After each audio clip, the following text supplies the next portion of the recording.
Praise the lord. దేవుడి యొక్క జీవము కల వాక్యము మీలో నింపడానికి, మీకు బైబిల్ పట్ల ఆసక్తిని ఇంకా ఎక్కువ చేయాలని మేము ఈ ప్రయత్నము అనేది జరుగుతుంది. బైబిల్ స్టడీ అని మొదటిగా కీర్తన నుండి మొదలు పెడుతున్నాము. దేవుడు మీకు ఆయన వాక్యం అనే జీవము ఆహారముతో మీలో నింపుతారని చెప్పి మేము ఆశపడుతున్నాము. దేవుడి నామానికే మహిమ ఘనత కలుగును గాక. మనం కీర్తనలు 1వ అధ్యాయం మనం చూసినట్టయితే ఫస్ట్ వర్స్ లో, దుష్టులు ఆలోచనలు చెప్పున నడవక, పాపులు మార్గమున నిలవక, అపహాసకులు కూర్చుండ చోట కూర్చుండక. మనం డైలీ చేసే యాక్టివిటీస్ నుంచోవడము, నడవడము, కూర్చోవడము, పడుకోవడం. సో మనం ఫస్ట్ పడుకోవడం కన్నా మెయిన్గా 3 మనం ఇది చేయడం అనేది చాలా కామన్. మనం ఒక చోట నుంచుంటాం, లేదంటే కూర్చుంటాం, లేదంటే నడుస్తాం. అది కంపల్సరీ ఎవరైనా చేయాల్సిన ఒక డైలీ యాక్టివిటీ. మనం చూసినట్టయితే మొదటి అధ్యాయంలోనే మనం ఎట్లా ఉండాలి, మన క్రైస్తవులుగా మన జీవన విధానం ఎలా ఉండాలో దేవుడు మనకి పరిశుద్ధాత్మ ద్వారా రాయించిన మొదటి అధ్యాయంలోనే మనకి ఆయన నేరుగా మాట్లాడుతున్నారు. ఏమి అంటే, దుష్టుల ఆలోచన చెప్పున నడవక. వాళ్ళు ఆలోచనలు ఎన్నో ఇస్తారండి. దుష్టులు మనం నాశనం అయిపోవాలనో, లేదంటే వారు ఎన్నో ఆలోచనలు వారు చెప్తూ ఉంటారు.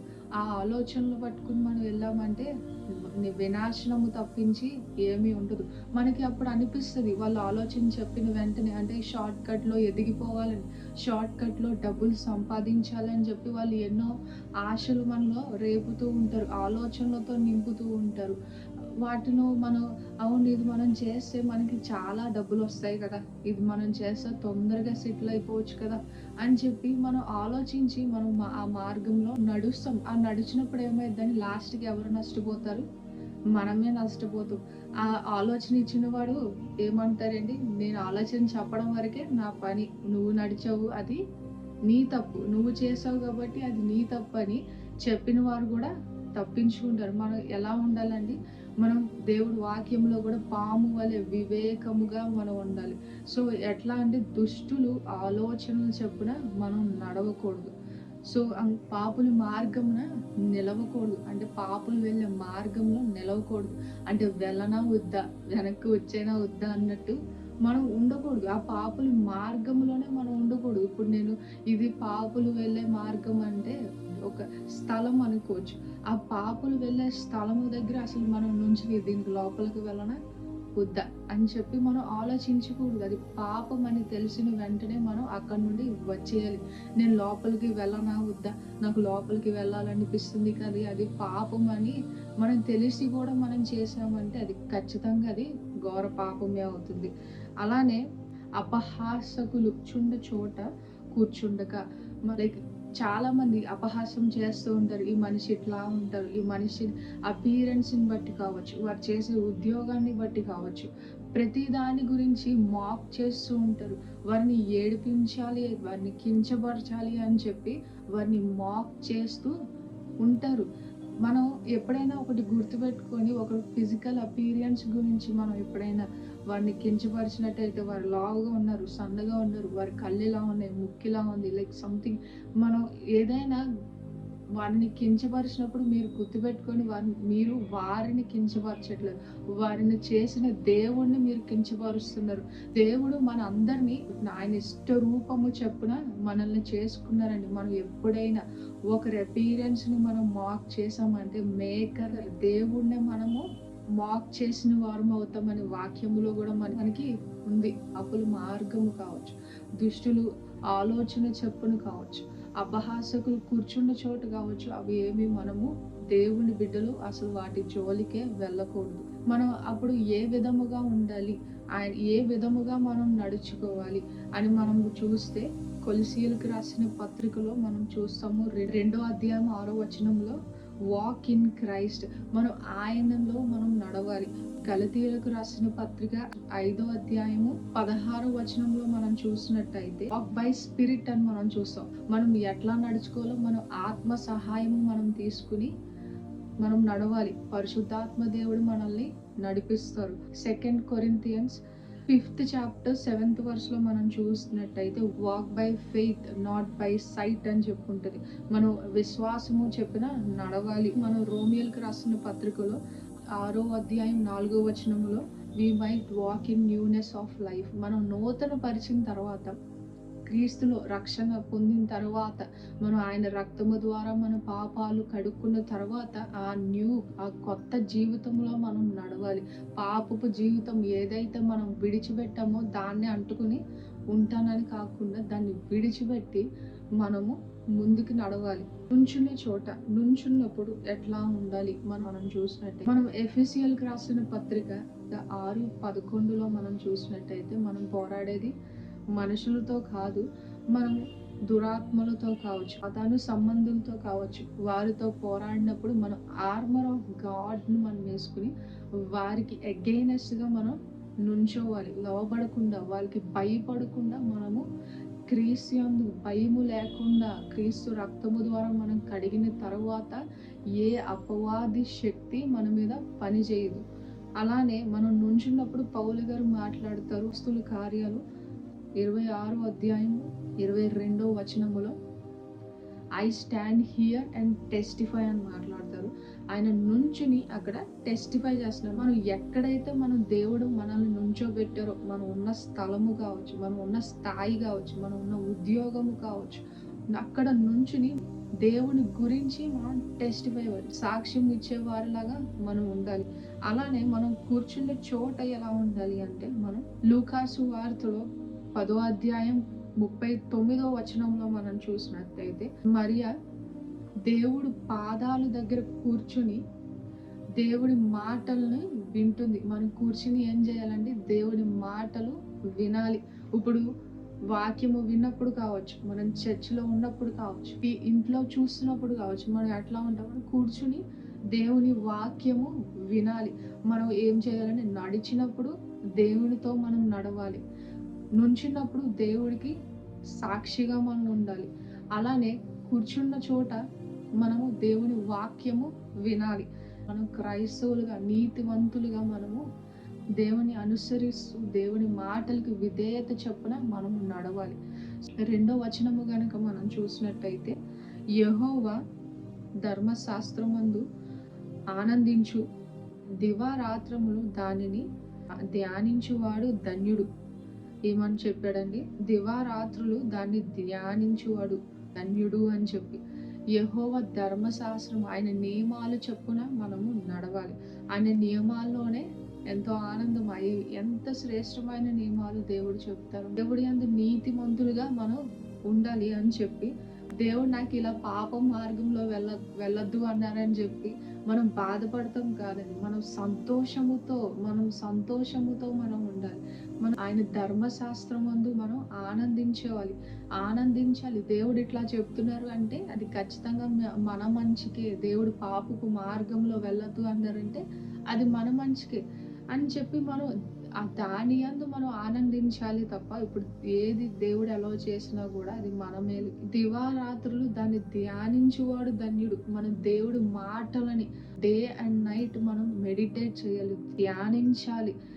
దాన్నే మనసులో 10 సార్లు మనం అనుకుంటూ ధ్యానిస్తూ మనం ఉన్నట్టయితే దేవుడు దానిలో నుండి మనకి మర్మాలను, మనకి ప్రత్యక్షతల్ని మనకి అందిస్తూ ఉంటారు. దేవుడు మనతో మాట్లాడడానికి ఇష్టపడే దేవుడు. మనం అడుగుతూ ఉంటే తండ్రి ఇది మీనింగ్ ఏంటి, దీనిని నా లైఫ్లో నేను ఎలా అప్లై చేసుకోవాలి అని మీరు అనుకుంటున్నారు, దీని నుంచి నేను ఏం నేర్చుకోవాలని మీరు అనుకుంటున్నారని ఎప్పుడైతే మనం తండ్రిని అడుగుతూ ఉంటామో దేవుడు మనకి కొత్త విషయాలన్నీ మనకి బయలుపరుస్తూ ఉంటారు. అట్లనే మనం 3వ వచనాన్ని మనం కనుక చూసినట్టయితే అతడు నీటి కాలువల ఏరును నాటబడినదే ఆకులు వాడక తన కాలమందు ఫలించు చెట్టు వలె నుండును.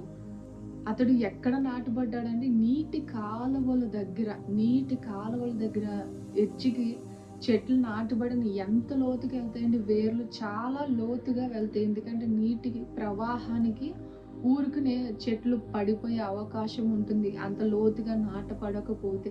అవి ఎంత లోతుగా నాటపడ్డాయి అంటే మన విశ్వాసములో కూడా అంత లోతుగా మనం నాటబడాలి.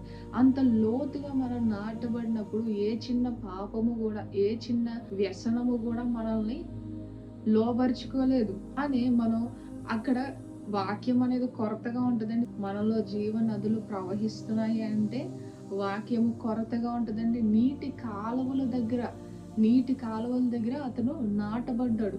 సరే, ఆయనే లివింగ్ వాటర్ అని దేవుడు వాగ్దానం చేశారు.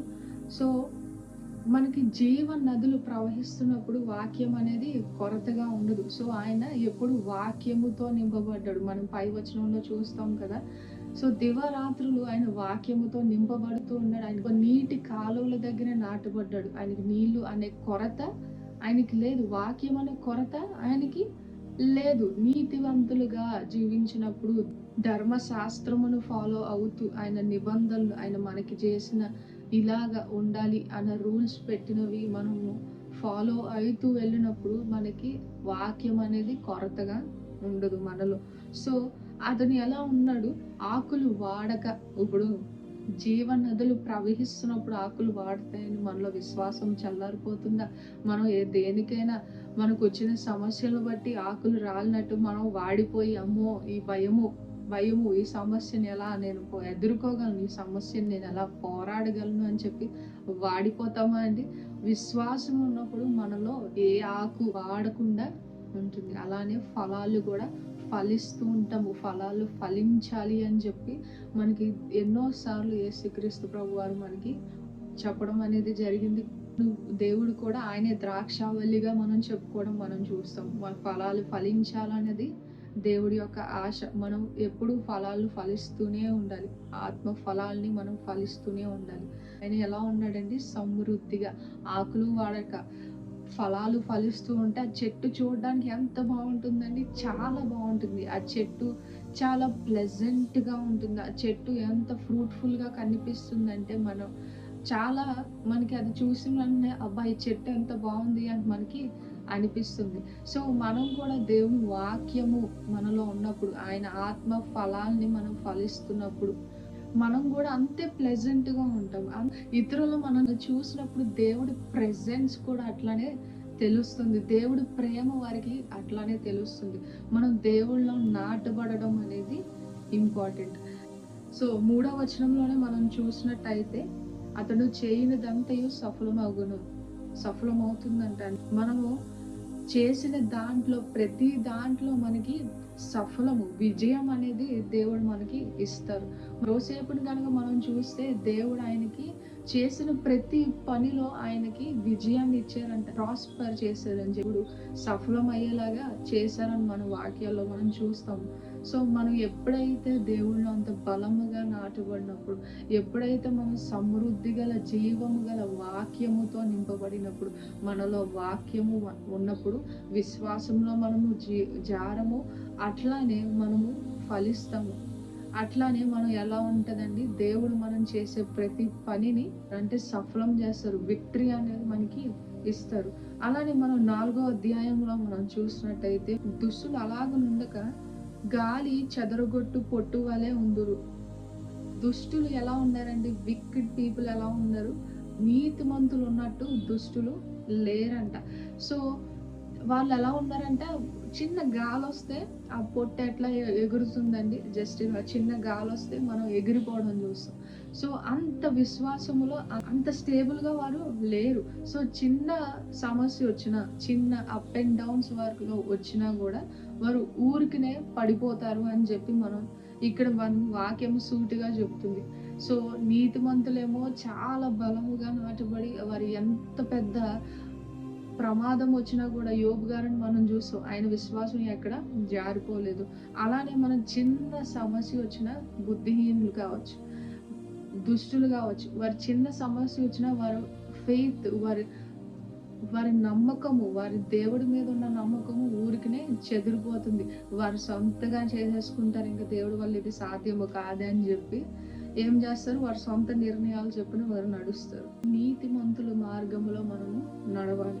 సో 5వదిగా మనం చూసినప్పుడు, కాబట్టి న్యాయ విమర్శల్లో దుష్టులను, నీతిమంతుల సభల్లో పాపులు నిలవరు అని చెప్పి మనం వాక్యంలో చూస్తాం. ఎందుకంటే నీతిమంతుల మార్గం వారికి నచ్చదు. ఎప్పుడైనా పాపము చేసే వారి దగ్గరికెళ్ళి ఇది పాపం అని చెప్తే నచ్చుతుందా అండి? నువ్వు చేసేది తప్పు అని చెప్తే వారికి నచ్చుతుందా? అలానే నీతిమంతుల మార్గము పాపులకి నచ్చదు. ఎందుకంటే నీతిమంతులు పాపము చేసేవి కావచ్చు, అవి అన్నీ రిసీవ్ చేసుకోవడానికి కూడా వారికి నచ్చదు. వాటి గురించి వినాలని కూడా వారికి అనిపించదు. అలా ఉన్నప్పుడు పాపులకు ఆటోమేటిక్‌గా చిరాకు అనేది రావడం మనం చూస్తాం. సో, వానికి ఆ అర్హత కూడా దేవుడు ఇవ్వరనమాట. నీతిమంతుల దగ్గర ఉండాలని. మనం దేవుళ్ళు ఎప్పుడైతే రక్షణ మనం పొందుకుంటామో, ఈ నీతి మార్గాల్లోకి మనం నడిపించడానికి పాపపు మార్గం అంటగట్టుబడిపోయి ఉన్న వారితో దేవుడు మనల్ని వేరుపరుస్తారు. రక్షణ పొందిన తర్వాత దేవుడిలో బాగా దేవుడి యందు భయభక్తులు కలిగి జీవించిన వారితో కలపడానికి దేవుడు ఇష్టపడుతూ ఉంటాం మనం చూస్తాము. ఎందుకంటే మనం మనుషుల్ని ద్వేషించడం కాదండి, వాళ్ళు చేస్తున్న పాపపు పనులను మనం ద్వేషించి వాటిని తిరస్కరించాలి కానీ మనుషుల్ని కాదు. మనుషుల్ని మనం దేవుని ప్రేమ చూపించి ఇది పాపపు మార్గం అని చూపించి దేవుని నీతి మార్గంలోకి మనం నడిపించాలి. సో ఆరోదిగా మనం చూసినట్టయితే నీతిమంతుల మార్గము యెహోవాకి తెలియను, దుష్టుల మార్గము నాశనముకు నడుపును. దుష్టుల మార్గము ఎక్కడ నడుపుతుందండి? నాశనానికి నడుపుతుంది. సో సో దేవుడికి మన హృదయాన్ని తెలుసు. మన హృదయము ఆలోచనలు దేవుడికి తెలుసు. మనం ఇది చేస్తున్నాం అంటే దాని వెనక ఆలోచన ఏముందో దేవుడికి తెలుసు. సో దేవుడికి ప్రతిదీ తెలుసు. సో మనుషులు ఆయన ఏ దారి గుండా వెళ్తున్నారో ఆయనకి తెలుసు. దేవుడు ఎట్లాగా మనం ఉండాలనుకుంటున్నా ఆయన ఇష్ట రూపంలో మనము ఉండాలని ఆశపడే దేవుడి ఆలోచనలు చెప్పిన మనము నడవాలి. సో దేవుడికి మనం ఎటువైపు వెళ్తున్నామో నీతిమంతుల మార్గంలో దేవుడికి తెలుసండి. యోహాను సువార్త 10వ అధ్యాయము 14వ వచనంలో మనం చూస్తే, I am the good shepherd, I know my own and my own knows me అని చెప్పి మనం చూస్తాం. నా గొర్రె పిల్లలు నాకు తెలుసు, వాటికి నేను తెలుసు అని చెప్పి మనం ఇక్కడ క్లియర్గా చూస్తామండి. దేవుడికి మన గురించి తెలుసు. నీతిమంతులకు కూడా దేవుడి గురించి ఒక కంప్లీట్ ఆలోచన, ఒక కంప్లీట్ క్లారిటీ అని ఉంటుంది. ఆయన ఏమై ఉన్నారు, దేవుడు మన జీవితంలో అసలు దేవుడు ఏమై ఉన్నారో మనకి నీతిమంతులకి బాగా తెలుస్తుంది. అలానే బుద్ధిహీనులకి అవేం పట్టించుకోరండి. బుద్ధిహీనులు ఎలా ఉంటారంటే మనం దేవుని వాక్యంలో చూస్తాము, బుద్ధిహీనులు దేవుడు లేరు అని చెప్పి మాట్లాడతారంట. కానీ దేవుడు లేకుండా సృష్టి ఉందా అండి? లేదు.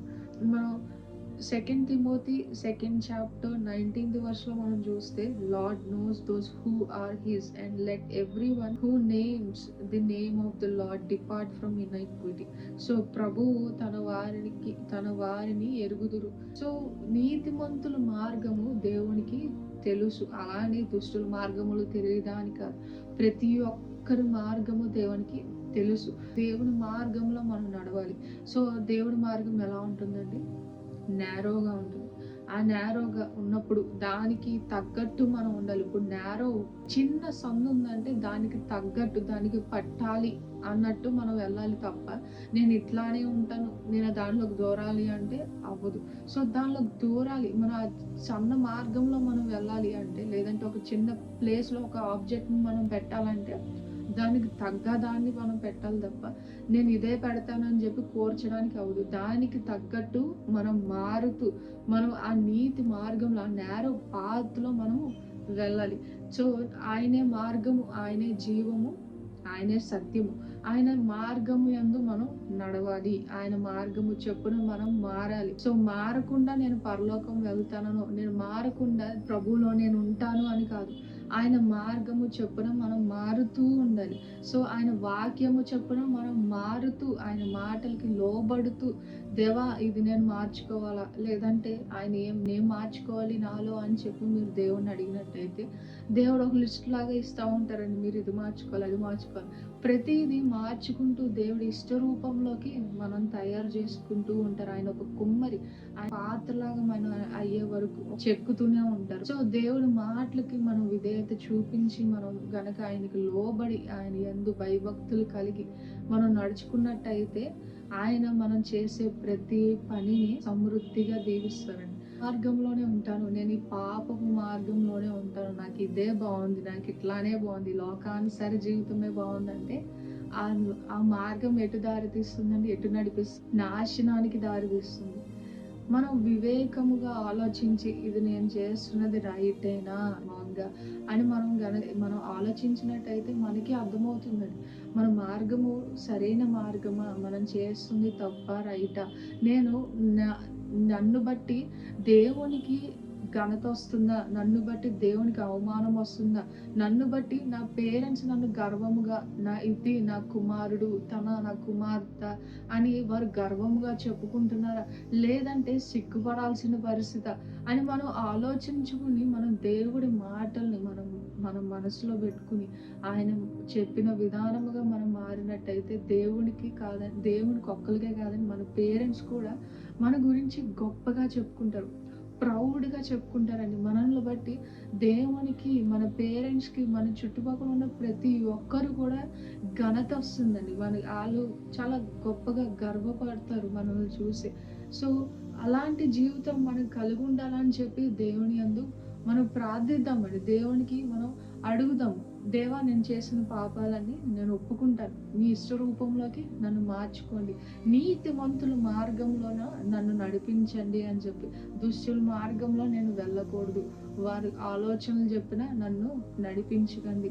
సో, మనకి ఎన్నో ఆలోచనలు వస్తాయి. ఆ ఆలోచనలు చెప్పినా నేను వెళ్ళకూడదు. మీ ఆలోచనలు చెప్పినా నేను నడవాలి అని చెప్పి మనం ప్రార్థన చేసుకున్నట్టయితే దేవుడు మనల్ని దుష్టుల మార్గం నుంచి మనల్ని సెపరేట్ చేసి నూతనపరిచి ఆయన నూతన వస్త్రాలతో మనల్ని ధరింపజేస్తారండి. సో మనకి దేవుడు ఇంతలాగా ఆయన ప్రేమిస్తూ ఆయన ఇంతలాగా మనకి ఆయన శ్రమపడి ఆయన సిలువ యందు కార్చిన రక్తము ద్వారా ఆయన మనం కడుక్కొని నేను చేసిన ప్రతి పాపము మీరు నా గురించి మీరు మీ సిలువ మీద భరించారు అని చెప్పి మనం ఎప్పుడైతే మన పాపాలన్నీ ఒప్పుకుంటామో దేవుడు మనల్ని నూతన పరుస్తారండి.